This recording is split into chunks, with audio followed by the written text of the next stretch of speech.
Welcome to Phase Zero, episode 10? Are we on 10, 11? I don't even know anymore. I'm just like, I lost count, and that's amazing. Really made it far enough to lose count of the episodes. Haven't been canceled yet. Yeah, that's good. The ratings have been that we're the number one podcast called Phase Zero that airs on Friday in the world. So that you can't dispute that. I'm your host, Brandon Davis. I am joined today. Jim Viscardi is back. Hey, yo. We have, for the first time on the show, Comicbook.com's Jenna Anderson. Hello, I'm happy to be here. Thank you for being here. Jenna, we like to start with an icebreaker for all of our newcomers to the show, so I have to put you on the spot here. Oh boy, okay. This is a fun question for you, just so the audience gets to know you a little bit. This is very important. Which Avenger, if you had to choose one, would you most like to watch Zack Snyder's Justice League with? Oh. That was not the end of the question that I expected at all. Unless that completely changes everything. Oh my gosh. Are we talking like OG Avenger or just like comic Avengers, like any or any MCU Avenger? Okay. Gosh. I'm gonna say, oh my gosh, I don't know. I feel like I'm being put on the spot. This is much more complicated than I had expected. My gut just says like either Thor or Captain Marvel because I feel like they would just have fun with it. I feel like there would be alcohol involved. I don't know. That's kind of my instinct. So I feel like having loved the movie and having seen it and really enjoyed it, I feel like it'd be fun to watch them watch it. So I guess that's my answer. Yeah, I feel like Thor would be the guy who talks during the movie and asks what's going on every 5 minutes. Oh, absolutely, yeah.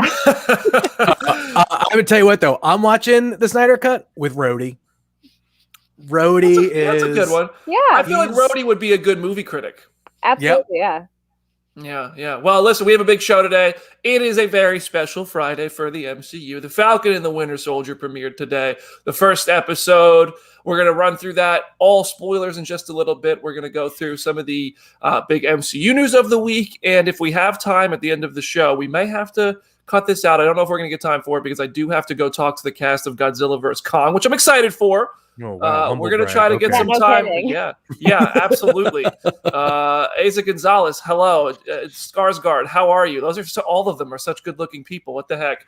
But anyway, we're going to try to talk about Zack Snyder's Justice League towards the end of the show as well. So if anybody hasn't seen it, you'll be okay on the spoiler front to get out or press pause. But we do have another special guest that I want to introduce to the show. This is a kid who I've been watching his rise across social media, and I mean, he's going to take over the world one day. I know that he's going to. This kid is just taken off. He spreads positivity. He's a huge fan. He's got his own podcast with my friend Brad Lambert. He has his own brand that he's building. He's a TikTok star, and that's an understatement. He's the blowing king up everywhere. of superhero TikTok. I'm telling you right now, if there is a crown, his neck is heavy from having to carry that thing around all the time. Everybody, please welcome to Phase Zero, my buddy Supes. Supes. Oh, the mic is muted. Supes is muted. I'm back. Welcome. Thank you for having me on. What a way to just enter the show, you know? Of course, dude. Of course. But yeah, those words were so sweet. Thank you guys so much. If you guys don't know me, my name is Supes. I'm just a content creator, just a fan on social media. And all I do is just talk about the things that light my soul on fire, which is anything related to superheroes and entertainment. So I'm excited. We got a ton of awesome things to talk about. So what a time to be alive. I'm ready to go. Hell yeah, man. Dude, we have a lot in common on that front. So welcome to the show. Thanks for coming, dude. So we're going to start today's show with some MCU news before we dive into spoilers on the Falcon and the Winter Soldier. I know everybody wants to talk about the spoilers. I promise you we will get to it. Just let's get through the news first. We got a Loki poster, which if this Loki poster came out as much as 3 weeks ago, I would have been looking at it and being like, what do all the circles mean? There's orange on his collar. Is that the Soul Stone? Oh, there's a clock. Does that mean that Kang the Conqueror is in the show? And now I'm just like, it's a poster. Stop staring at it. It's Tom Hiddleston. I mean, Jenna, I'm going to go to you. Did this poster do anything to bolster your excitement for the show? I mean, I'm just already excited for Loki, so the poster didn't necessarily add to that in a huge way. But like, I am surprised that there aren't fan theories about like each font in the title, because I remember when that title card came out and people were like, "This is big. Graphic design is my passion, energy. Like, why are there so many different letterings?" And so I'm surprised there's not like fan theories a la WandaVision for all of that. But no, I'm excited for Loki. I'm excited to see like the response to Loki, given how popular he's been, especially on like Tumblr and that part of the Avengers fandom. Like, I'm very excited to see him kind of get his own show in that context. So, but the poster's just a poster at the end of the day. Tell you what got me excited though. The banter between Owen Wilson and Tom Hiddleston during that Falcon and Winter Soldier live event thing that they did yesterday, that has me excited for Loki. Mm-hmm. Wow. Wow. That's how I felt watching that. Owen Wilson in the MCU, sign me up. I know.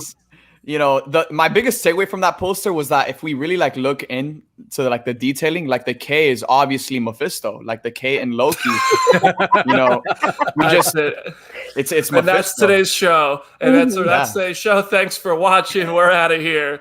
I counted 6 hairs on his head. They were in a hexagonal That's what I'm shape. saying. I saw. Yeah. No, I'm done. We're moving on. I hate it here. Secret Invasion cast Kingsley Ben-Adir as its main villain. And if you're like me, you saw Kingsley Ben and villain and thought Mandarin.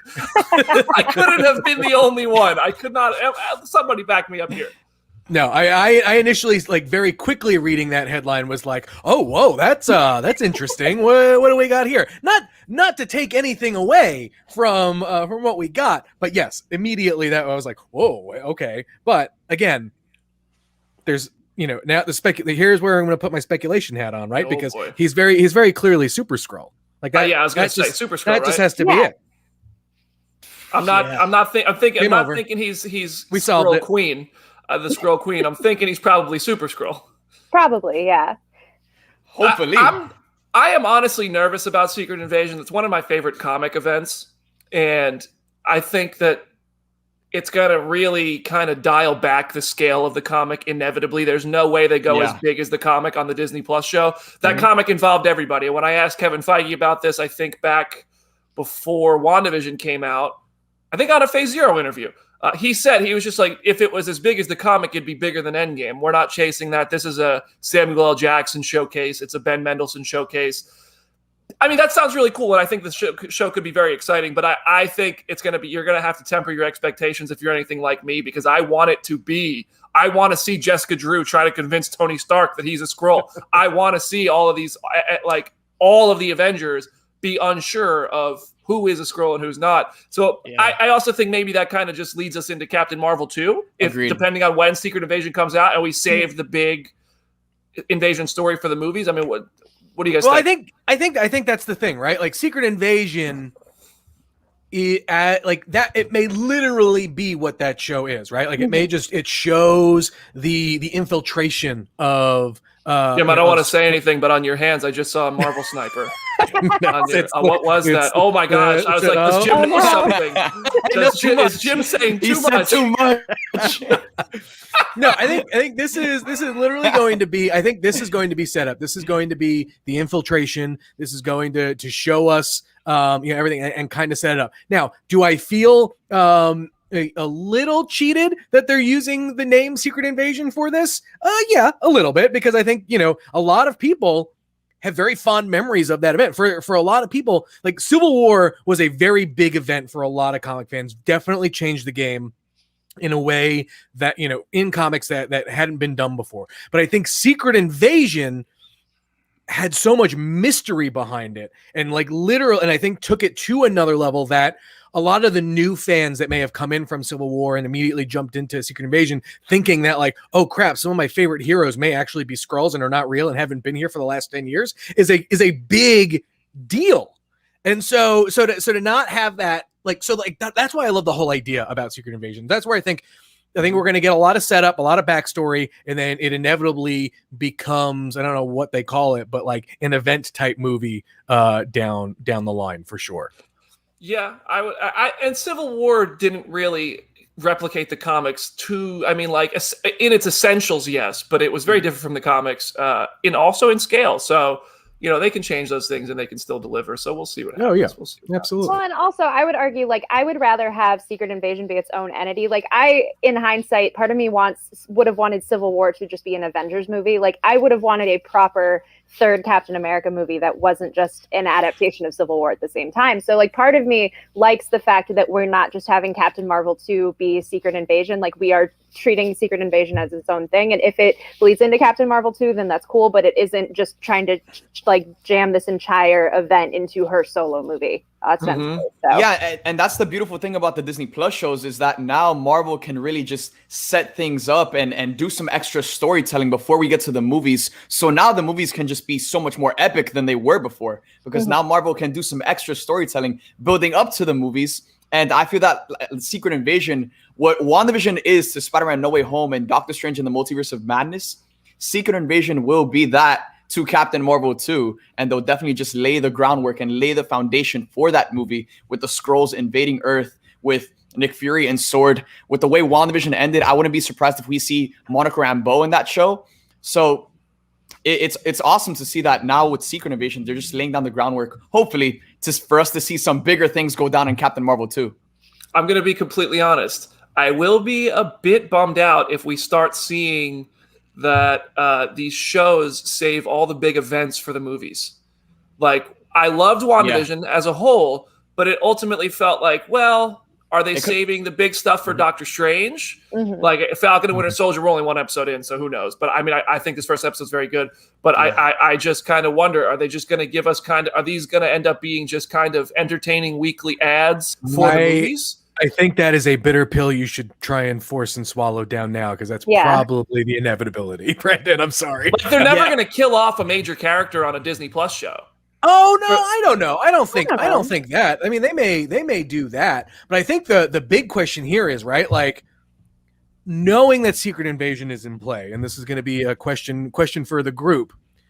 Who is the first Marvel hero that you believe will be revealed to be a Skrull? Oof, that's tough. I'm not going to say hero, but part of me is like, can Hawkeye's entire family just be Skrulls? Like, can we just do that just so, like, you can? I like what they've eventually come to with Hawkeye, but I remember in Age of Ultron just being like, why are you giving him a family? Like, I kind of want the Matt Fraction Hawkeye that is just off on his own doing whatever. Like, if the family is in the Hawkeye show, that I'm totally fine with that. But I know there's been kind of a joking theory for years that's like, just let them all be Skrulls, just so he can kind of do his own thing. So I don't know. That's my first guess. That's actually not a bad idea. Brandon, who do you think? Oh, you're still thinking. All right, Supes, we'll go to you. You look like you got someone on your mind. I was going to say Rhodey. Oh. I think Rhodey would be an interesting one, you know? Rhodey makes sense.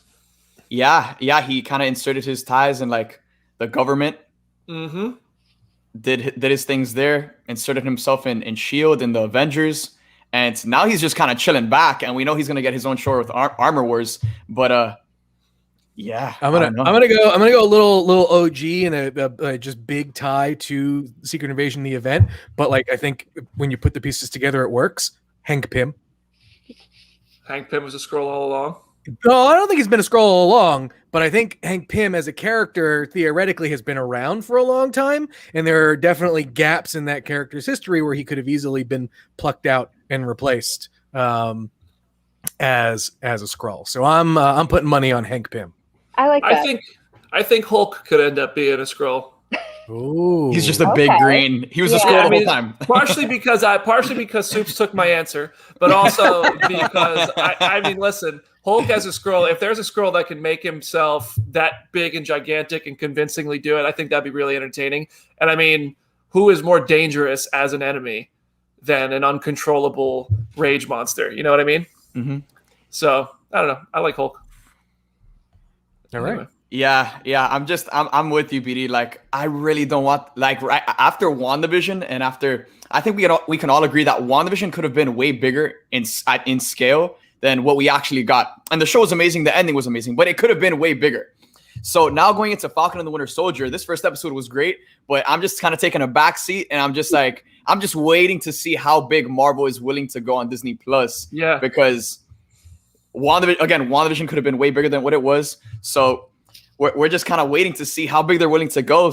So, because it could just be, these shows could just be, you know, teasers for the bigger events, which are the movies. And I mean, I honestly think WandaVision may have suffered from like the COVID delays. I think there may have been a bigger plan for the ending. Yeah, and I think they just do a really good job of not harping on that stuff.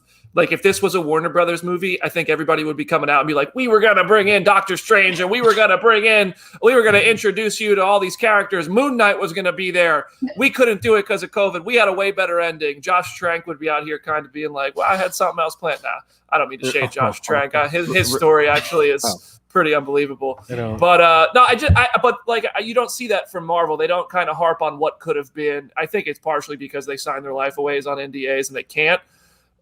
So I don't know. Anyway, yeah, I think WandaVision may have had a bigger ending, and they ended up kind of reducing it, and it worked. Like I still love WandaVision, 1000%. but I do wonder. You know, Falcon and Winter Soldier may have also suffered similarly because they had to pick up shooting after a delay. But we'll see. We're going to talk all about Falcon and Winter Soldier spoilers in just a minute here. Venom: Let There Be Carnage is delayed from June to September 17th. Not really particularly devastated about that. I do want to see the movie, but if I had to pick one to get delayed between Black Widow and Venom, I'll push Venom back. Here's the thing.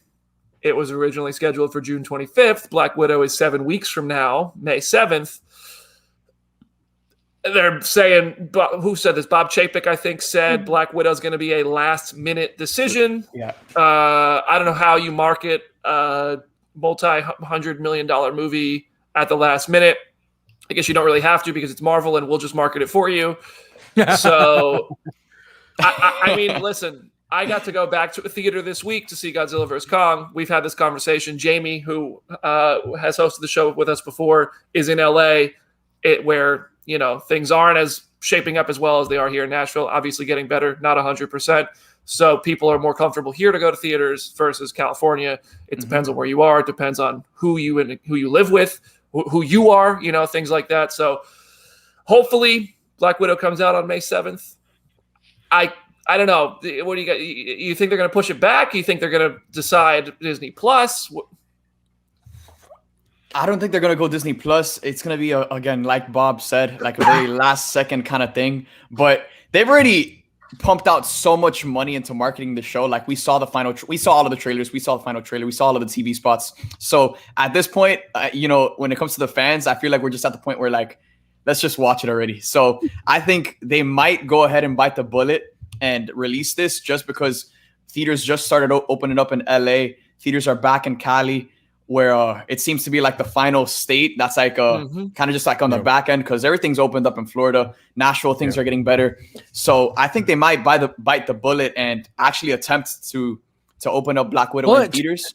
And I think the other thing that we're missing too, like the big market that also just opened up is New York. And so if the next couple of weeks go well in New York, and you know some of the regulations start to ease back in California, there may be a chance. And here's the thing: will Black Widow make anywhere near the money, even on a restricted theater basis? There's no way it's going to make as much money as it would if all theaters were fully open. And so there may be a hybrid model, right? Maybe it opens in theaters one weekend and then goes to premiere access the next weekend or in 2 weekends after. So that way you can still get that theater experience. You still, for people who are still uncomfortable, can still go see it with everyone else. Because I think that's the thing, you're right. You run the risk of everyone's going to go see it in theaters, and then it just becomes just a spoiler haven, right? Like everyone's going to be talking about it. So you're going to miss out on those fans who don't want to have the movie spoiled for them. And so you got to give them something too. So it'll be interesting to see how they do it. I think if anything, Disney has always gotten creative. And I think this is going to be another instance where they will also get creative. The one thing I do want to mention about Venom, though, that getting pushed back has me really concerned because I have a feeling, much like what we saw with Falcon and Winter Soldier and some of these other movies like Eternals, we're going to get our first looks at Carnage and any of the other characters via Funko Pops, T-shirts, bad licensing art, etc. And that's the part of this move that upsets me, because I'm actually excited for Venom 2. I'm really curious. I'm really curious to see what they do with Carnage and how that looks, and if they introduce some of the other symbiotes or whatever. But it'll be really interesting, and we're inevitably going to get spoiled by merchandise. I will say, like, Venom moving, though, it does feel much more of a spookier movie, so having it closer to Halloween does make more sense to me. Like, I am kind of happy with the move in that regard, but, like, yeah, I am just dreading the inevitable, like, Carnage action figure that somehow spoils what he looks like. Like, that is just kind of an inevitability at this point. But, like, with Black Widow, I agree with Jim completely. Like, a hybrid release seems like it might be the best way to go, because I know I would be willing to pay $30 in the way that I haven't for Mulan or Raya, to be able to just sit at home and watch Black Widow and feel the comfort of not having to go to a theater. So, but I know other people want to, and so I think offering the option for both might be the best way to go. Yeah, I mean, I'm okay with the hybrid release. I mean, you can't. I don't think you can force people out to theaters, and I don't think you can tell people, well, if you don't go, you're going to miss out. So I think I don't know. I think by May 7th, things are going to look very different too. I think things are changing so quickly right now and getting better at a really great rate. Hopefully that continues. Like, obviously, COVID cases are dropping pretty quickly, especially by comparison to a month ago. They're much lower, and then a month before that, much lower than that. So hopefully that continues. Hopefully vaccines and everybody continues to get healthy and safe. And maybe by May 7th, the conversation is just, it's obviously safe. I mean, in a nice way, but who knows? A lot can happen in 4 weeks. Yeah. A lot can happen in 4 weeks, and we have 7. So they're waiting till that last minute, which is probably the smartest play by them, to just keep quiet and make the decision late. And finally, the last thing, new Master 69's identity has been revealed in a commercial for the Falcon and the Winter Soldier and Xbox. And I think maybe it was a GameStop commercial, GME to the moon, let's go.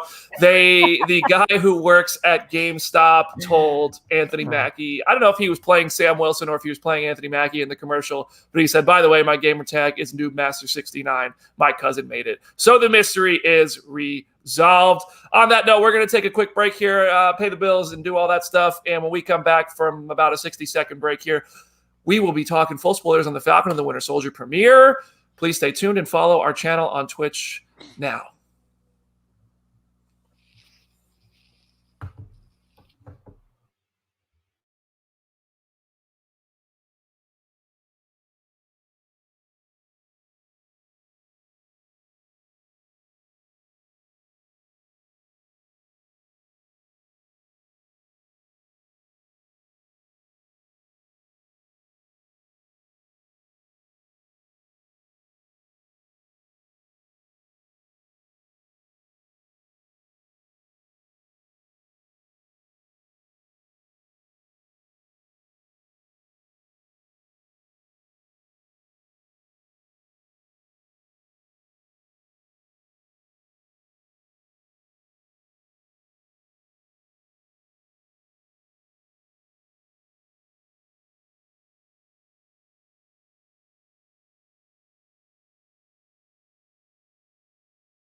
Let's talk about the Falcon and the Winter Soldier. Let's go. Let's do it. I'm ready. Is you ready? I'm ready, bro. Let's start with some overall reactions. Supes, take us home here. What did you think of this first episode? Dude, I loved it. First of all, the entire marketing for the show has been the relationship between these two people. I'm like losing my place. Are they holding hands on your hat? No, they're just walking side by side. That would have been very romantic. I'm just going to say they're holding hands. I just want to pretend that they are. Yeah. But the entire marketing for this show has been the dynamic between these two characters. And we got zero of that in this episode. But for me, that's shocking, because how could the episode have been this good and we got zero of the dynamic between Bucky and Sam? This episode started off fast. We're back to that classic MCU thriller, and that opening itself set the tone for the type of action we're going to see in this series. Then the rest of the episode just kind of gave us that spotlight on Bucky and Sam, not necessarily as Avengers, but as human beings, as regular people in this crazy MCU. So I love this episode from beginning to end, and I thought it did a great job in setting up the individual storylines for each character. Bucky with PTSD, Sam with the mantle of Captain America, and now moving forward, this is where the show really starts. I want to point out a comment here from Dottie Layla. Why didn't BD get a promo box? I've been asking the same question all morning. Supes got this big wooden I'm gonna show it. Falcon and Winter Soldier box. I didn't. So I'm boycotting the show. All right. Look at this thing. Look at this box he's got. Look at that. Edged Look at that in. thing. And What then do I have to do? What do I have to do? No, I'm just kidding. I mean, I am jealous, but I'm not that bad about it. Listen. So I respect the flex by Supes there. Listen, it's an interesting point that they were not in the episode together, Falcon and Winter Soldier. This was the Falcon or the Winter Soldier for the first episode, which is very interesting. But I'm not as high on the episode as you are, Supes. I liked it. I certainly I don't really have any gripes with it. It didn't kind of get me excited the same way it got you excited, I guess. I love that opening action sequence. I think Kari Skogland did a fantastic job. We have an interview with her coming up in just a few minutes. I love the dive into Bucky's mental health. I think that's really fantastic. It makes me almost feel bad for being so mad at Bucky for killing the Starks, although I am still mad. And I think that Sam with his family is really cool, although I do have a hard time believing an Avenger can't get a loan. Jenna, what did you think? But that's I mean, I want to hear what Jenna thinks, but I want to go back to that. There was way more loan talk and like just business talk than I was expecting in this episode. It was like, all right, Friday morning, I'm learning some things about loans. This is good to go. No, I'm in the middle, probably between where Supes and Brandon are. Captain America: Winter Soldier is my all-time favorite MCU movie. Like, that is the hill that I will die on for the rest of my life, and like this captures the energy of that, but with like more of a less dire feeling to it in this first episode. Like, I love the character work that's going on there. Like, the Bucky scenes were definitely that's the Bucky that I've been reading in fan fiction for like a decade, and I've been wanting to actually see in live action, but he's just been off to the side, like saying like 3 lines a movie and that's it. But this kind of definitely got into the way that he is as his own person, and I really loved that. I think part of it for me, having already like after seeing the Snyder cut and how much it just goes for everything, I was kind of like, this is really good, but I wanted to kind of like, I wanted it to do more. I wanted it to excite me a little bit more, but I still did really enjoy it, and I'm really excited to see where it goes next. It was just like not as much as I was expecting. Yeah.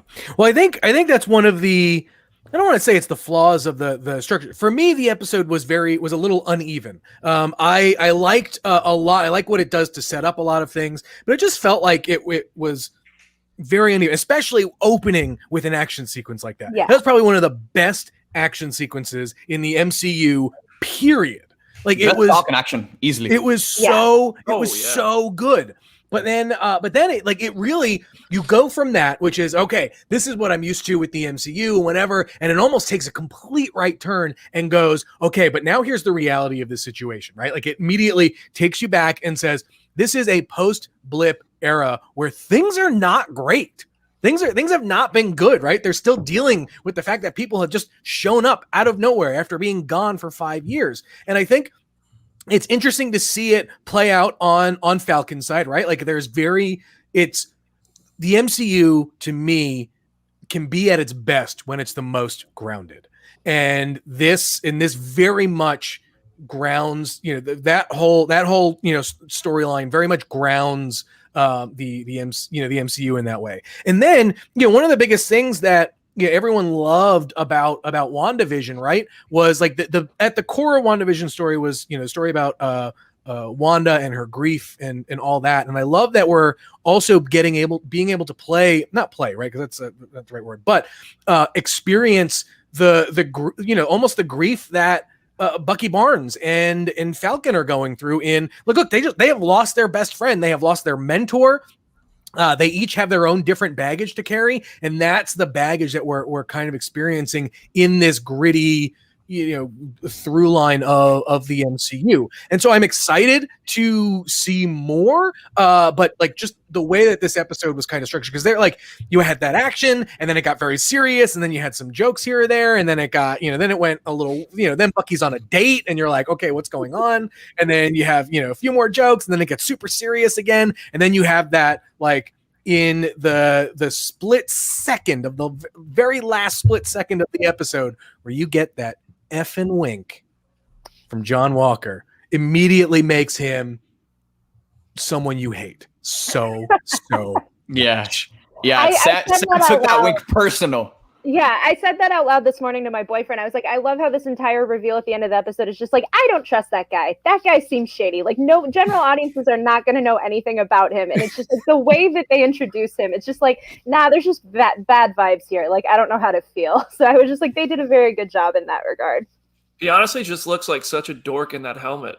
Mm-hmm. Like he doesn't look like the Cap helmet has always looked dorky. It's never looked good on anybody. You stop. Steve Rogers looked great in that helmet. No, it's always looked dorky. It's never looked dorky. It just looks dorky on US Agent. Yeah, US Agent looks like an oaf. He looks like Carl from Up. Yeah, I've seen tweets of that. Yeah. Yeah, don't you Jim Viscardi?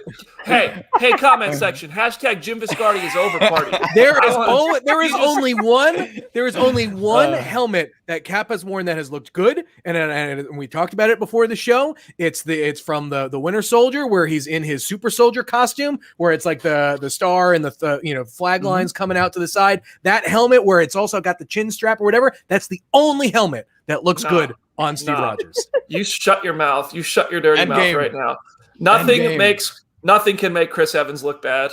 You stop it. That's true. Yeah. You stop it.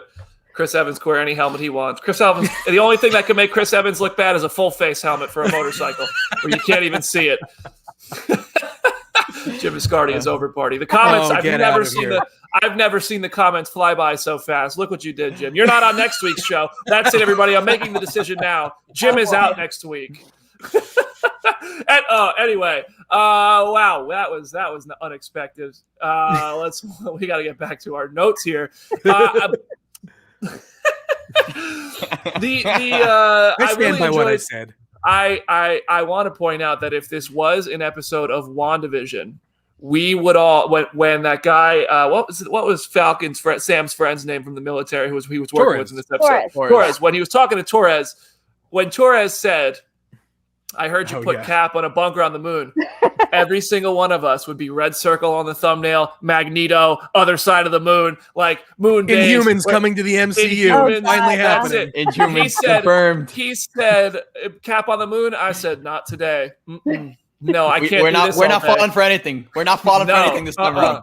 But speaking of Torres, can we talk about how low key, like out of nowhere, they've introduced this character Torres, and now like it could very well be Joaquin Torres who inevitably becomes the Falcon. Like out of all of the marketing, literally weeks of this stuff. We had it's just like he went totally under the radar. Here he is, almost the star, like one of the stars of the first episode, and now we're already excited for what he can possibly become.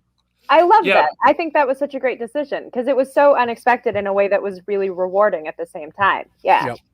He's obviously the new Mephisto. Yo, I don't know about you guys. I'm sorry when that guy got when he got bashed into the ground. Like he should have died. Like he should have died. That super soldier, he got pounded. I mean, you were thrown down onto the ground and stomped. You're not coming back from that. You're just not. I mean, woof. He had like a bruise on his face when he was FaceTiming Sam. Like, dude, you wouldn't even be able to talk. I know. I really loved having Rhodey in this episode. And I specifically loved the choice. This is actually something I talked with Kari about in the interview we're going to play in just a few minutes. I love how when Sam was talking about how some heroes are no longer with us, he was specifically talking about Cap, it showed Rhodey, and to me, I don't think this was the intention, but to me it was like, Tony's also gone, because Rhodey has been on that journey with us for so long at Tony's side. And it really just set in, these legacy characters are going to be, or these characters are going to be the legacy after what Steve and Tony and Thor and Natasha all started. And we still have Thor. Who knows how long? I hope Chris Hemsworth stays with this forever so we never have to lose Thor. I can't take any more loss. But it's going to be very interesting to see how they have to build up these new characters and stuff. And I just like seeing Rhodey there. I also like the line where Rhodey said, allies are now enemies. Maybe I'm putting my WandaVision cap on, but I mean, is that a Scarlet Witch reference? That's how I took it. This That's is how I after feel. the events of WandaVision. Yeah, I can see it. I saw it more as probably global politically, just because Yeah, of I the saw nature the of this political show. angle immediately. Yeah. Yeah. But can we talk about though, like how every government organization in the MCU, like even the regular government organizations, are just like awful and shitty? Like what? I mean, it's the real world. What do you mean? It's very reflective. It's just like holy moly. But I also thought it was weird in that scene with Rhodey, where you've got all this Cap stuff, right? And then you've got the Hydra logo there, right? I know. It just seemed really weird and out of place. Like, I get it, right? You want to show, the history there, but like that's almost like just putting straight up Nazi propaganda in like a memorial to, the state's biggest hero of all time. It just felt a little weird. I know. I was weirded out by that, and then like the little Winter Soldier symbol that like only exists on Marvel's merch, and I'm just like, this does not exist in the universe in and of itself. Like, this is not how people would symbolize Winter Soldier as his own thing. And it was like, this is just so funny to just see this plastered all over the exhibit. And then that and the Hydra of it all, I was like, this is so distracting. That was all I could focus on. Yeah. John Walker. Let's talk about John Walker, guys. John Walker. I said he looks like a dork. People might not know who he is. From my perspective, this character, I think he's going to end up being kind of the butt of the show. Like he's going to be subjected to jokes. I think he's going to be kind of a gray area on whether he's good or bad. Like, I think he's just going to want to be Cap. I don't think he's going to be an outright villain. But I think he's going to kind of just be subjected to, he inherited the shield. He wants to keep the shield. And I think by the end of it, he might be like, you know what? Good call. This thing isn't mine. And when Sam finally is just like, give me it. Yeah, I mean, John Walker is a very interesting character because of the fact that they've barely used him for the marketing of the show. I mean, how many times have we seen that one shot of him walking out onto the field? And that's pretty much all we've gotten of U.S. Agent in terms of the marketing for the Falcon and the Winter Soldier. But when it comes to John Walker, man, because the show is diving so deep into PTSD, I think we're going to see more of this character fleshed out, and we're going to actually get to see more of him dealing with PTSD as a soldier, as an army veteran. And I think it'll lend itself very well to like Bucky's side plot and the way Bucky copes with all of that and his mental health, and maybe helping John cope with his own mental health and all of that stuff as they can kind of like sympathize with each other because they're both like army veterans. So I think we're going to get to see more of John Walker as a character because now we just know him as like U.S. Agent, the figure, Captain America, the next Captain America, # not my cap. But Falcon's not. Layla's in the comments calling him Walmart Cap. So. Walmart Cap, yes. But, poor Wyatt Russell. He's going to have to deal with this for so long. So long. His Instagram comments are all going to be # not my cap, Walmart Cap. He's going to get posted, bro. Oh, go on Wyatt's Instagram and comment # Jim is over party. Stop it. But I do want to say with U.S. Agent though, like before we move on, like I wrote not to plug my own stuff, but I did write a piece that got published yesterday. Please. That was basically breaking down when U.S. Agent was introduced. He kind of symbolized like a very specific turn in patriotism, just in popular culture, of like very much the Reagan era and this sense of like, oh well, the old man that is Steve Rogers doesn't understand what it's like to be an American today, and so that's me reclaiming it. And so I don't necessarily know if John Walker is going to be full villain or full hero or some sort of gray area, but I think that kind of turning point that he represents is really, really interesting in today's context, like almost more so than since when they filmed the show. And so I am very curious to see what that means of like, you ostensibly have this man who is like, I'm entitled to the shield. Like he has his own trauma. He has his own justification for why he deserves the shield, but it's like this kind of white male entitlement that I think is going to be really interesting to explore through him because it feels unbelievably relevant looking at where things are right now. So I'm honestly the most excited to see what they do with him because I genuinely don't know where they're going to go. Dottie commented, I ordered Cap from Wish and I got John Walker. Oh my gosh. Wow. But like, here's the thing, right? Like, just like what we talked about in the last episode of WandaVision, right? Like, are we really going to be dealing with another kind of copycat villain here? Just as far as like power sets and all that, because like we still haven't even really touched on what the Flag Smashers are and the role that they're going to play, and so there's still in Zemo, we didn't even get Zemo at all Zemo here, and so there's still a lot to come. And I think this is like, I wasn't necessarily too hot on this first episode, but I'm still sold on the premise. I'm still excited for what things are to come. And I think we just got to be patient, man. I want to talk about Bucky real quick before we wrap up. Sorry to cut you off, Supes. No, you're good. I do. One thing I want to point out, I like how they had him sleeping on the floor. That's a nice touch because if you remember, I think it was Winter Soldier when Steve talked about coming home from war, and they said the mattress feels like a marshmallow. You're just going to fall into it or be like, you're not going to be able to get out of it because it's too soft after going to war. And they had Bucky sleeping on the floor dealing with his PTSD. So to Jenna's point, I really think that is going to be an emotional, important part of this show. And I really like that they had that moment in there. It's a subtle moment that like fans are going to notice and appreciate. The twist of him having killed his buddy's son. Wild. I mean, I love the Winter Soldier flashback. I thought that action sequence was great.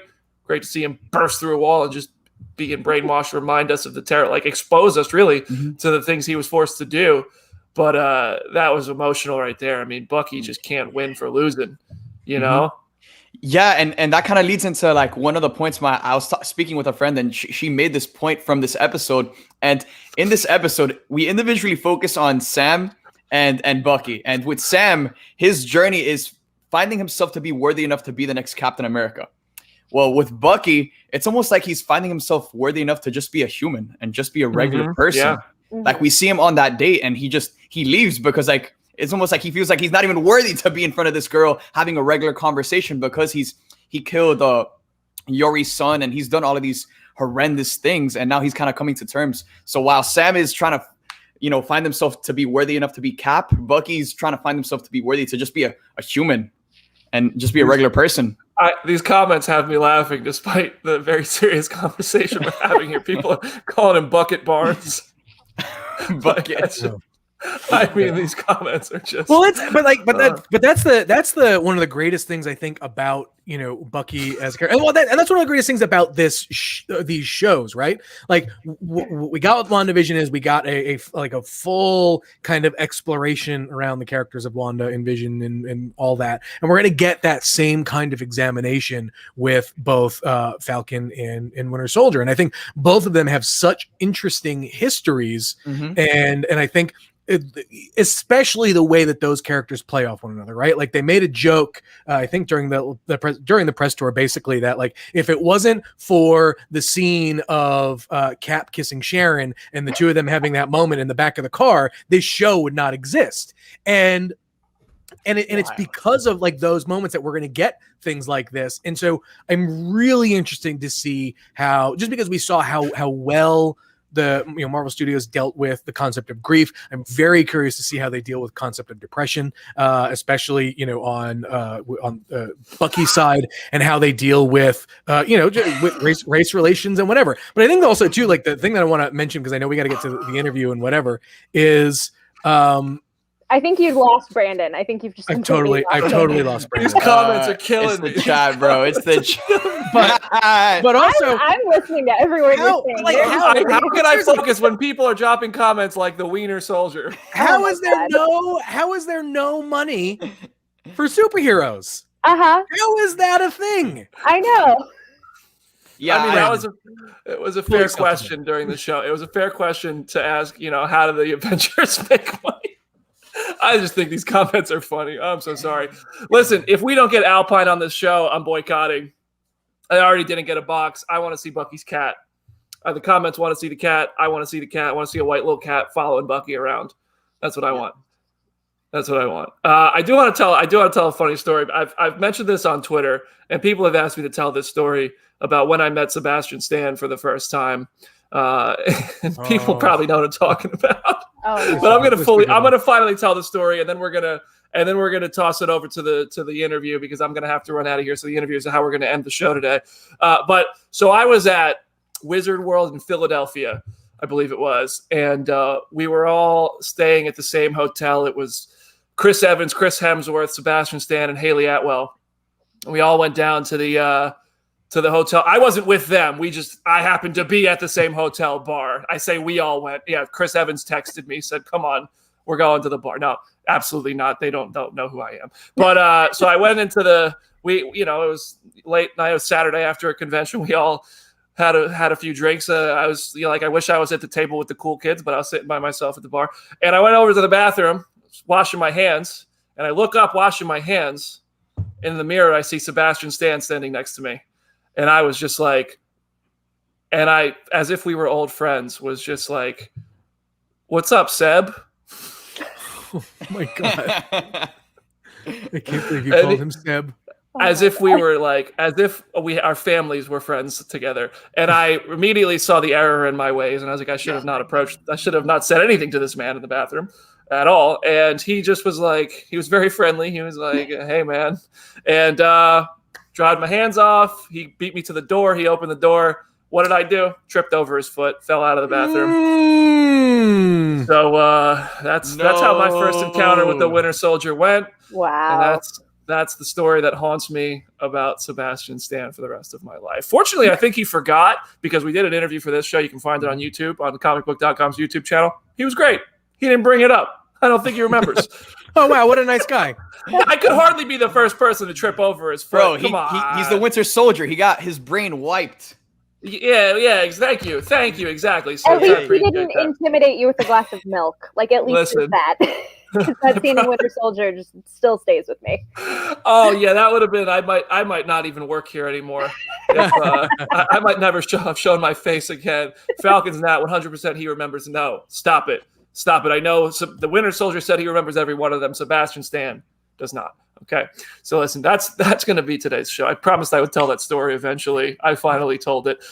Listen, thank you for watching today's show. We're going to end it on our interview with the Falcon and the Winter Soldier director, Kari Skogland, because I have to run out of here. If you want to talk about the Snyder Cut, I loved that movie. I know Jenna really liked that movie. Jim very much liked that movie. Supes, I know you loved that movie. So hit us up on social media. We'll talk more about it. I wish we could talk all day on here, but unfortunately, it's my fault. I have to cut us short today. So listen, Supes, dude, thank you for joining the show. How can we find you? So you guys can find me on Instagram _Supes_ on YouTube Supes, on TikTok Supes, and then on Twitter @TheRealSupes. So thank you guys for having me on. It was an honor to come on here and talk with you guys. So yeah, I'm excited for the future of just superheroes and entertainment in general. And well, cheers to that. Yes, sir. And as Jenna pointed out, you can find her awesome writing on Comicbook.com. Jenna, how else can we find you? Just search, "Hey, it's Jenna Lynn," basically anywhere, and you'll probably find me. So love it. Jim, anything you want to plug here? Don't find me. Jim is over. Jim is over party. All right. If you have a question for the cast of Godzilla vs. Kong, send it my way right now. If you're listening to this in podcast form, you're already too late. Hit me up @BrandonDavisBD. And right now, we're going to end Phase 0 with our interview, taking a look at The Falcon and the Winter Soldier, Episode 1 with director Kari Skogland. She's awesome. If you enjoyed today's show, please tag your friends, spread the word. Let's build the audience and have some fun with it.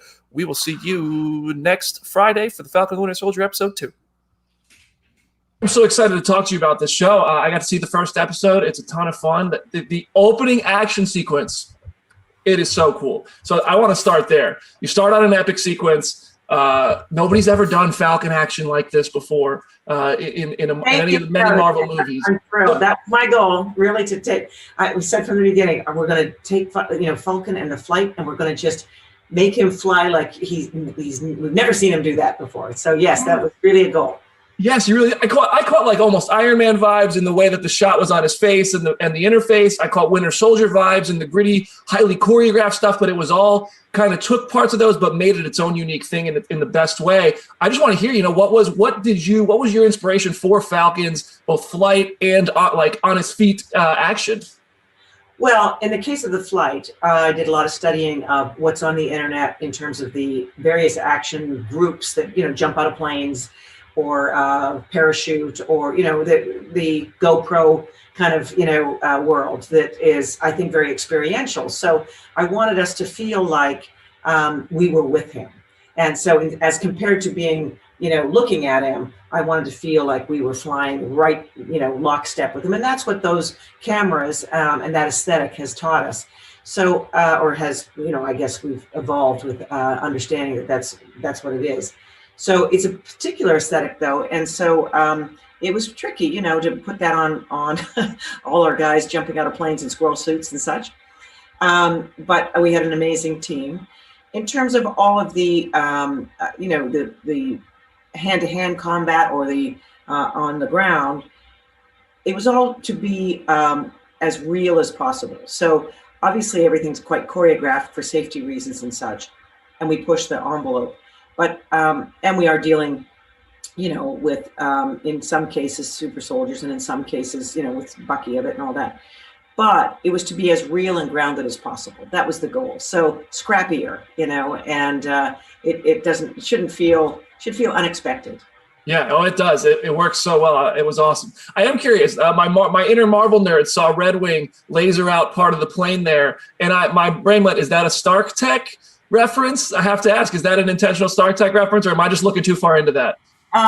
No, you're looking too far into that. But I mean, that's not to say that Stark Tech isn't involved. It's just not particularly involved. Right. Okay. Fair enough. Thank you.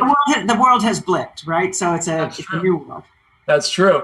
We get an awesome look at Bucky's past as the Winter Soldier in a way we haven't seen before on that front too. And it's really cool to see Bucky's mental health and the guilt that he's carrying become such an integral part of the show.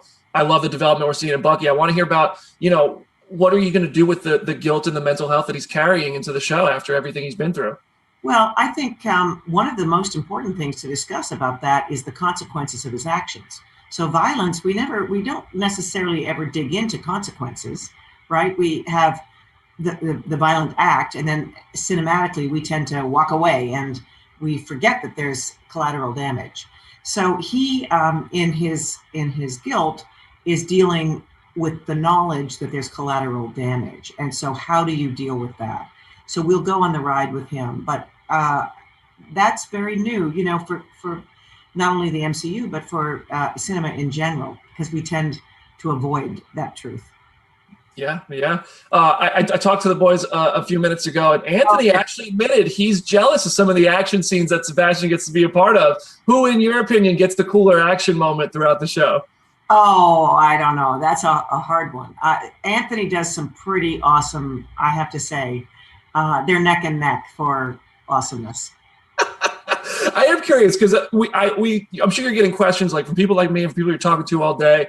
And a lot of the stuff we can ask tends to kind of build like hype or promises and expectations. And after going through WandaVision and watching how there was so much talk of actors coming in and stuff like that, do you guys have you guys like learned anything from watching the WandaVision press tour in terms of teasing cameos or surprises or anything like that? I think each, what's great about MCU and certainly the Marvel of it, everyone it's unique in its own, it's got its own DNA. So they might learn from one for sure. They never try to replicate. It's always a new day, new deal. So I would say, everything has got its own little package. So they'll never try to repeat. Yeah, perfect. Love it. Rhodey, I loved seeing Rhodey in the first episode. I'm a huge Iron Man fan. He started this all. Seeing a connection to Iron Man like that it spoke to me. And I noticed when Sam said that Captain America is no longer here, the camera goes to Rhodey. And I'm curious, is that to kind of make us also feel the fact that this world has lost more than Cap? We've also lost Tony. What are we trying to convey to the audience in going to Rhodey in that moment?